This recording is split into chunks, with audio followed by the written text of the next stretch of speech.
Welcome to Matters Financial and Geopolitical from a Frontier. Hope the week's gone well. We got some rain last night, which was pleasant, but it keeps getting very hot by midday, which is when I do this podcast. Sub-Saharan Africa, people run after collecting food aid from a South African National Defence Force helicopter in the aftermath of the cyclone near Beira. This photograph is from Reuters, Sibeko S. And we've spoken about this. It's a diabolical disaster. It's entirely unfortunate, and it speaks to global warming, speaks of lack of readiness in those difficult parts of Africa, and you can't make up what's happened. President Felix Tshisekedi will visit Washington from April 3 to April 5 in the first official trip by a leader of the DR Congo in 5 years. Tshisekedi would meet with Secretary of State Mike Pompeo.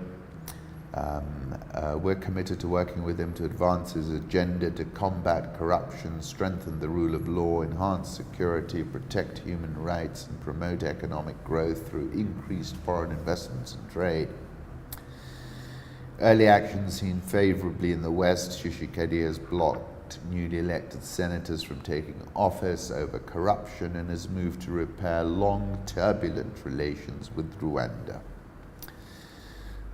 However, I take you back to the 7th of January when Kabila said, quoting Arnold Schwarzenegger, "I'll be back." He never went. This is part of the issue for Tshisekedi. Is he a lame duck? Is he going to be able to break out of the vice-like grip Kabila has him in? And of course, it was a major plot twist because it was somebody else who won that election, and Kabila kind of anointed Tshisekedi. And on that point, I was quoting V.S. Naipaul, it isn't that there's no right and wrong here, there's no right. And I called it a clever ruse by the president of the time. But the Catholic Church, who had their independent counting system, is taking the moral high ground on Congo's fraudulent election, while the US and other bilateral partners look to move on. A nation cannot be built on a lie, the Archbishop of Kinshasa said. Very interesting article by the FT about China in Africa. Mr. Wu is one of hundreds of thousands of Chinese citizens, a common estimate is about 1 million, who have ventured to Africa over the past 2 decades to seek their fortune. He's then interviewing a Jap who's come to Nigeria. "We will have a 5-star hotel, a golf club, a Walmart," he says in a well-rehearsed pitch. "It will be like Dubai. It's like the China of the 70s and 80s when you could open a business and maybe earn a fortune," he enthuses. Those kind of fortunes are not possible in China today. Between 2000 and 2014, the stock of Chinese investment in Africa went from 2% of US levels to 55%. McKinsey estimates that at the current breakneck pace, China will surpass US levels within a decade.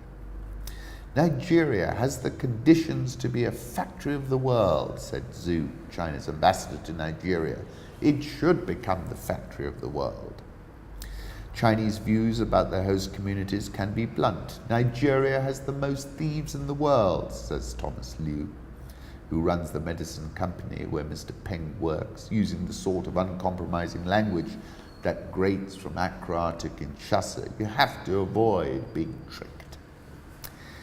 Then saying the influx is by no means limited to Nigeria, McKinsey estimates that there are more than 10,000 Chinese businesses operating in Africa, 90% of them privately owned.